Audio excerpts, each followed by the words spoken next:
तो नमस्कार दोस्तों, मैं चंद्रशेखर आज फिर से एक नए एपिसोड के साथ अपने चैनल संघर्ष द स्ट्रगल पर। आज हम लोग बात करेंगे सवाना क्लाइमेट की।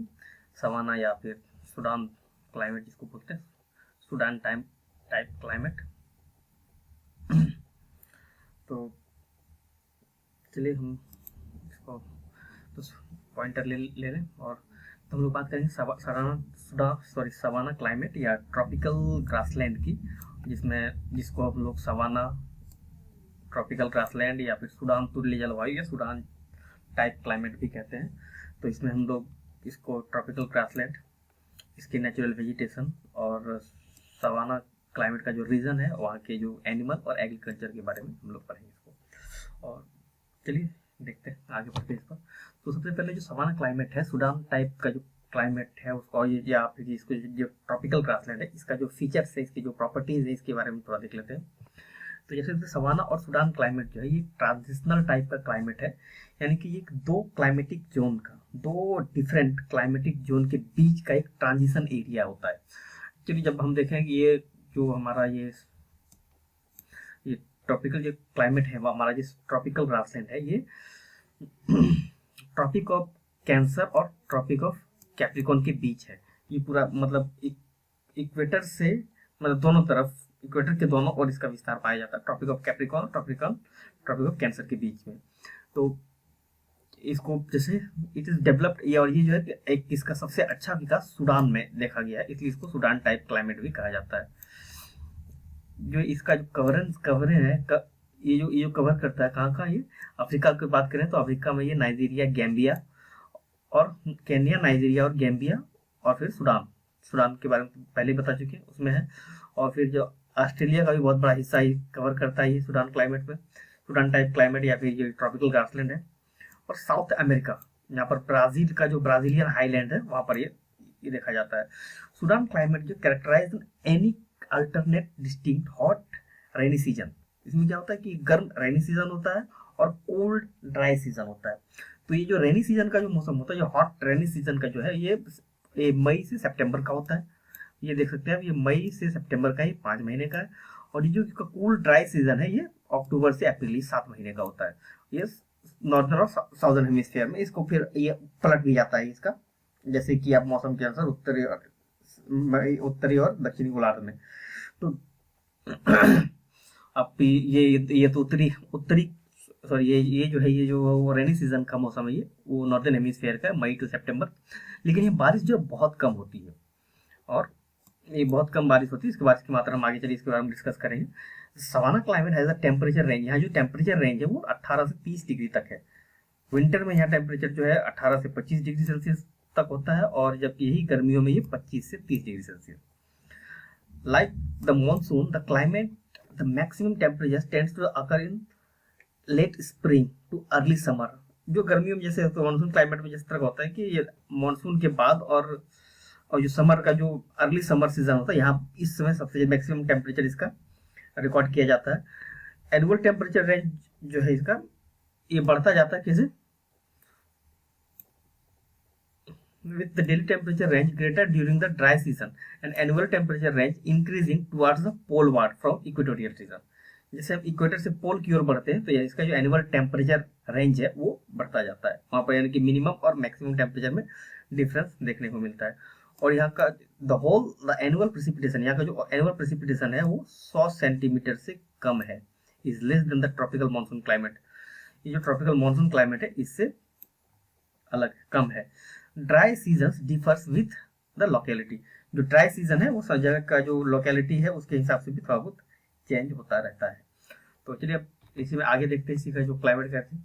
इसमें जो बारिश का जो जब इसका ईस्टर्न कोस्ट है, मतलब यहाँ जो सवाना ग्रासलैंड का जो किसी भी कॉन्टिनेंट के जहाँ ईस्टर्न कोस्ट पर है, तो वहां पर जो है trade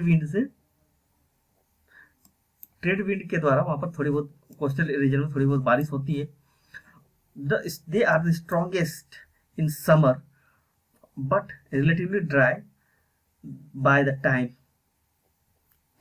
they reach the continent interiors or western coast of the continents, so scattered grass, short trees and यहाँ पर होता है कि जो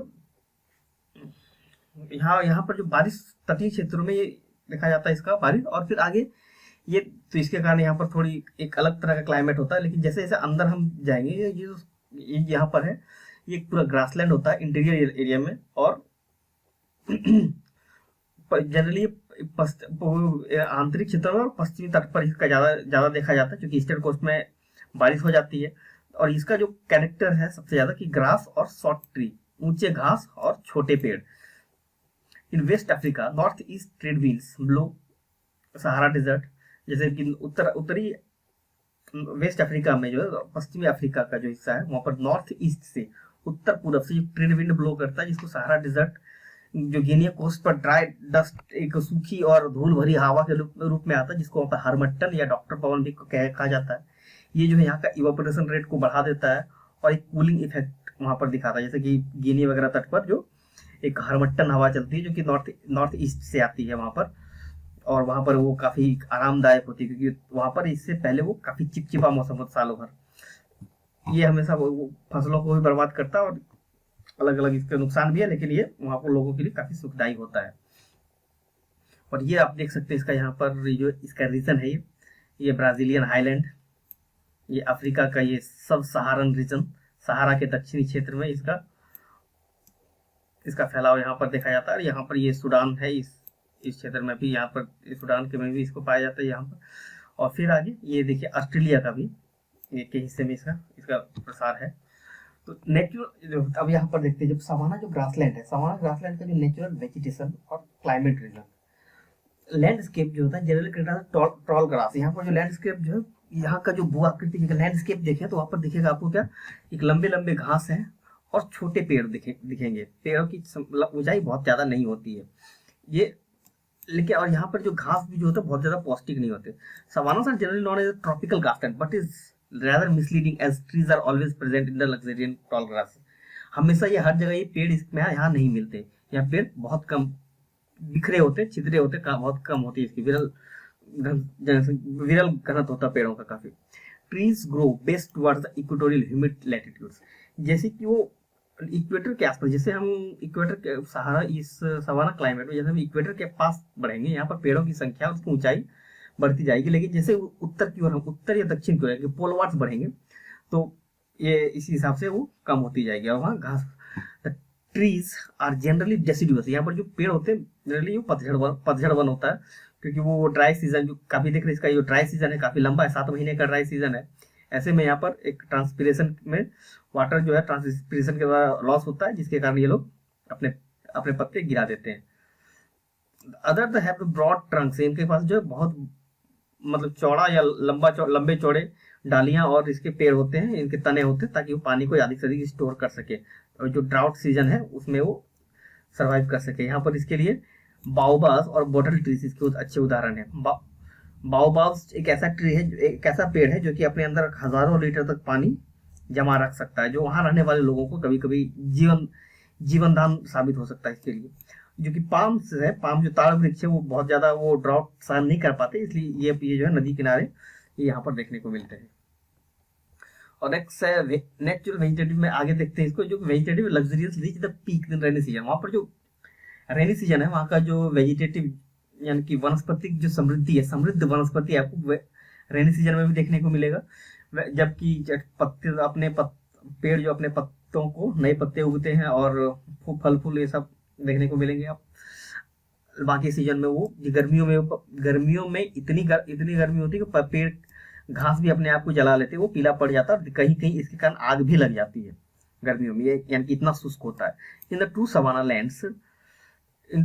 lands the grass is tall coarse growing 6 to 12 feet और हाइट, इसे एलिफेंट ग्रास कहा जाता है। यहाँ पर जो सवाना लैंड में है, जो ट्रू सवाना लैंड जो रियल सवाना लैंड है, वहां पर जो घास की ऊंचाई 6 से 12 फीट तक होती है, जिसे एलिफेंटा ग्रास या एलिफेंट ग्रास कहते हैं। Grows in tough and have long roots, ये काफी सख्त होता है और इसकी जड़ें भी काफी लंबी होती है नीचे की तरफ, ताकि वो अधिक से अधिक पानी को एब्जॉर्ब कर सके। In between long grasses scattered short trees and low bushes, यहाँ पर जो होता है कि इन बड़े बड़े घासों में बिखरे हुए जहां तक छोटे झाड़ियां और छोटे छोटे पेड़ देखने को मिलता है।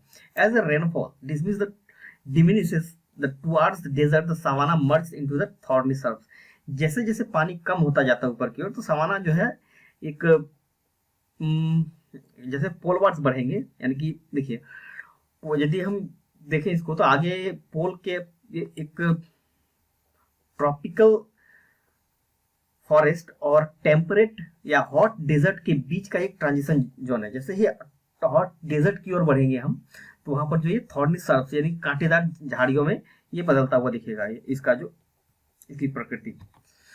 तो चलिए आगे, कुछ ऐसा सवाना का दृश्य होता है, आप देख सकते हैं जहां तक बिखरे हुए पेड़ हैं, कुछ छोटे छोटे थोड़े बहुत, ऐसा लग रहा है जैसे लगाया हुआ है खेतों के चारों ओर। और घास ये घास छोटे छोटे, ये बड़े, बहुत बड़े बड़े भी हो सकते हैं, 10-12 फीट तक ऊंचे होते हैं। और यहाँ पर जो पेड़ों की जो आप देख सकते हैं, ये पेड़ जितने ऊपर है उससे कहीं ज्यादा नीचे इनकी जड़ें हैं, ताकि ये अधिक से मिट्टी से अधिक पानी सोख सके और अपने अपने लिए जमा कर सके। अब ये देख सकते हैं, ये एक अम्ब्रेला टाइप का, इस तरह के बबूल के जो पेड़ होते हैं इस तरह के होते हैं, बबूल में कांटेदार पत्तियां, ये सब आपने साइंस में पढ़ा होगा क्यों ऐसा होता है कैक्टस में। और ये है बाओबाब। बाओबाब जो एक पेड़ होता है, ये काफी मोटा होता है, इसके काफी मोटा तक हो सकता है, और इसके अंदर हजारों लीटर तक पानी हो सकता है। और इस इलाके में रहने वाले लोगों को ये पानी में कभी कभार ये अक्सर ये जीवन दान के रूप में मिलता है। हालांकि आज के टाइम में ऐसे बड़े पेड़ मिलना मुश्किल है इनके। अब देखते हैं सवाना में जो है agriculture, animals and agriculture. Savanna जो है particular in Africa the home of diverse diverse the varieties of wild animals. Savanna जैसे कि ग्रासलैंड है, घास है, तो यहाँ पर बहुत अधिक मात्रा में एक अलग जो यहाँ की जो जान एनिमल्स की जो बहुत ही डाइवर्सिटी बहुत ज्यादा है यहाँ पर। मेनी ऑफ एनिमल्स, अब जितना मैक्सिमम जो हम लोग फिल्मों में देखते हैं जानवरों की जो तस्वीरें वगैरह भागते हुए इधर, वो सारे लगभग उन्हीं के होते हैं। यहाँ पर जो कुछ ट्राइब्स भी रहते हैं यहाँ पर, जैसे मसाई केन्या का, और जो कि एक मसाई ट्राइब जो कि एक पशु चारक जाति है, और दूसरा है हौसा नाइजीरिया में। The tropical grassland animals which do not occur in the same area include the giraffe. जैसे देखिए, सारे सारे जो यहाँ के जो जानवर एक ही इलाके में नहीं पाया जाता, लेकिन हाँ यहाँ पर क्योंकि सवाना बहुत ही बड़ा एरिया होता है सवाना का, यहाँ पर ये सारे जानवर पाए जाते हैं, जैसे कि जिराफ हुए, zebra, buffaloes, kangaroo, mice, moles, gophers, ground squirrel, snake, worms, beetles, lions, leopards, hyena, zebu cattle and elephant. यदि डिस्कवरी चैनल आप लोग देखते होंगे तो अक्सर ये जंगली भैंसे और शेरों की लड़ाई देखी जाती है, तो वो जनरली वो सवाना टाइप का जो सूडान तुल्य जो जलवायु है उन्हीं के जंगलों में ये देखने को ये सारी चीजें मिलेंगी। उतनी संख्या में शेर और भी बहुत सारे जानवर, शेर हैं, हाथी, और छोटे जानवर भी देखने को मिलेगा आपको, हाइना वगैरह। The world's greatest diversity of hoofed mammals. ये जो होफ्ड मैमल्स है, जो कि कहें इसको फूले हुए जानवर, जो कि अधिक मांसल जीव होते हैं, ये सवाना अफ्रीका का जो सवाना है वहां पाए जाते हैं, और यहाँ पर इसलिए शेरों की संख्या भी बहुत ज्यादा होती है। The soil of the tropical grassland is porous. Tropical grassland जो है उसकी मिट्टी जो है काफी पोरस होती है, काफी छिद्र युक्त होती है, जो कि मतलब जिसके कारण पानी जो है काफी तेजी से ड्रेन हो जाता है, बह जाता है यहाँ से। It has only thin layer of humus. यहाँ पर जो ह्यूमस का जो बहुत ही थिन लेयर पाया जाता है, क्योंकि वहां पर बारिश होती नहीं है, घास जो होता है हर साल वो लगभग समझिए जल जाते हैं या फिर पशुओं द्वारा चर लिया जाता है, तो यहाँ पर इसके सड़ने गलने से ह्यूमस बहुत कम मिलता है यहाँ पर।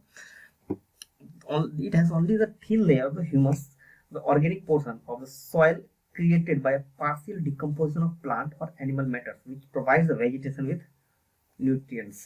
इसलिए यहाँ पर जो है ये जो कि यहाँ का जो सॉइल लेयर में ह्यूमस बहुत कम पाया जाता है, क्योंकि यहाँ पर बारिश भी कम होती है, वनस्पति तो होती है लेकिन घास बहुत बड़े बड़े होते हैं, लेकिन वो पौष्टिक नहीं होता, इसलिए जानवर इसे बहुत ज्यादा चढ़ जाते हैं। अब देखते सवाना एनिमल्स एंड एग्रीकल्चर का और बाकी। Sudan climate with the distinct wet dry periods are responsible for determination of the soil fertility. During the rainy season, the torrential downpours, the heavy rain causes the leaching, leading to the drainage of soil nutrients. अब यदि कुछ इलाकों में है जहां पर कि rainy season में हेवी रेन हो जाता है, क्योंकि मिट्टी पोरस है, तो काफी तेजी से मिट्टी बहता है, और इसके साथ सिर्फ मिट्टी ही नहीं, इसके जो न्यूट्रिएंट्स है वो भी बह जाते हैं। ये समस्या ये मानसून क्लाइमेट में भी ये देखने को मिलता है। During the dry season intense heating and evaporation Dryas up the soil water. जो होता है कि जो ड्राई सीजन है, काफी लंबा ड्राई सीजन है इसका, 7 महीने का, यहाँ पर जो है कि बहुत तेजी से हीट होता है और इवोपरेशन के कारण ये सॉइल सूख जाता है, और ये भी इसकी फर्टिलिटी को काफी लॉस करता है। Many savanna areas therefore have the poor laterite soil, incapable of supporting good crops unless soil is properly conserved by manuring or weeding। देखिए यहाँ पर जो लेटराइट मिट्टी होती है, लेटराइट मिट्टी पाई जाती है कुछ इलाकों में। जो लेटराइट मिट्टी भी मतलब कह सकते हैं कि बहुत अच्छी नहीं होती फसल के लिए, कल्टीवेशन के लिए, खेती बाड़ी के लिए वो बहुत अच्छी मिट्टी नहीं होती है।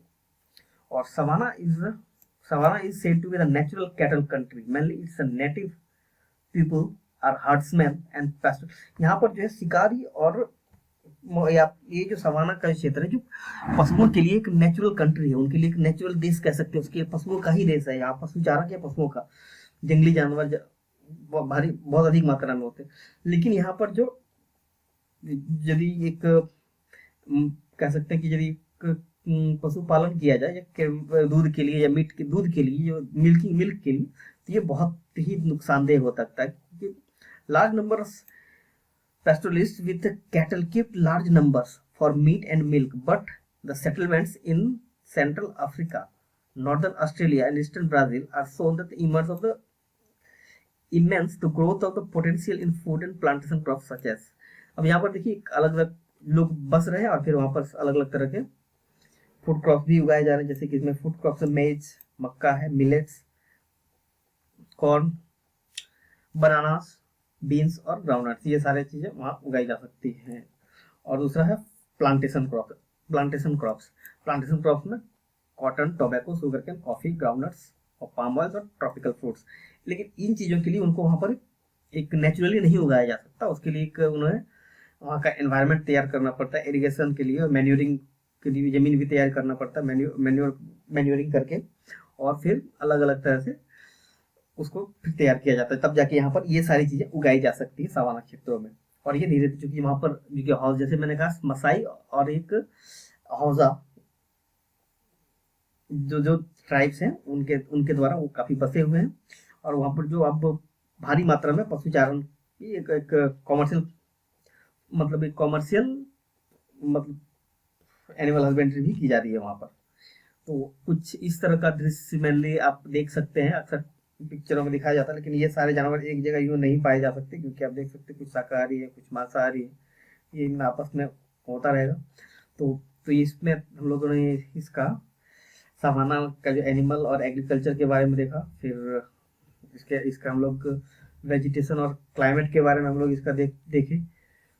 Natural vegetation of savanna climate region, natural vegetation में ग्रासलैंड, एलिफेंट ग्रास है, कुछ ट्रीज है, बाओबाल्स हैं या बॉटल ट्रीज है, और एलिफेंट ग्रास की सबसे अधिक मात्रा पाई जाती है वहाँ पर भारी संख्या में, जो कि काफी मोटे घास होते हैं, जो पौष्टिक भी नहीं होते, जो वहाँ की क्लाइमेट में सरवाइव कर सकते हैं। तो जैसे इंडिया में यदि आप बात करें, कूस कासी जो होता है कि उस तरह के घास या दूब की तरह का घास, बहुत ज्यादा जो कि पौष्टिक नहीं होता। और जो यहाँ क्लाइमेट की यदि हम बात करें तो ये एक मेनली एरिड जोन है, इसका यहाँ पर 5 महीने का बारिश है वो भी बिल्कुल 100 सेंटीमीटर से भी कम, और बाकी 7 महीने जो है वो एरिड 7 महीने का जो एरिड है, तो वो ऐसे में ये, और टेम्परेचर रेंज भी 25 से 30 डिग्री का है, तो गर्मियों में ये काफी गर्म हो जाता होगा। और ग्रासलैंड होने की वजह से यहाँ आग लगने की भी समस्याएं देखने को मिलती है, इसलिए ये बहुत ज्यादा हैबिटेबल जोन में नहीं आता। तो चलिए हम लोग आज के लिए इतना ही, तो आगे हम लोग नेक्स्ट एपिसोड में मिलेंगे हम लोग। तो हम लोग नेक्स्ट एपिसोड में आगे देखते हैं, टेम्परेट हॉट डेजर्ट की बात करेंगे, हॉट डेजर्ट पर नेक्स्ट वीडियो बनाएंगे। तब तक इस वीडियो को देखिए, लाइक कीजिए, शेयर कीजिए, कमेंट कीजिए, हो सके तो दोस्तों को और बाकी लोगों को टैग भी कीजिए, ताकि थोड़ा मेरा भी प्रमोशन हो जाए और अधिक से अधिक फॉलोवर बढ़ाने में मुझे मदद मिले। तो मिलते हैं फिर नेक्स्ट एपिसोड में, तब तक के लिए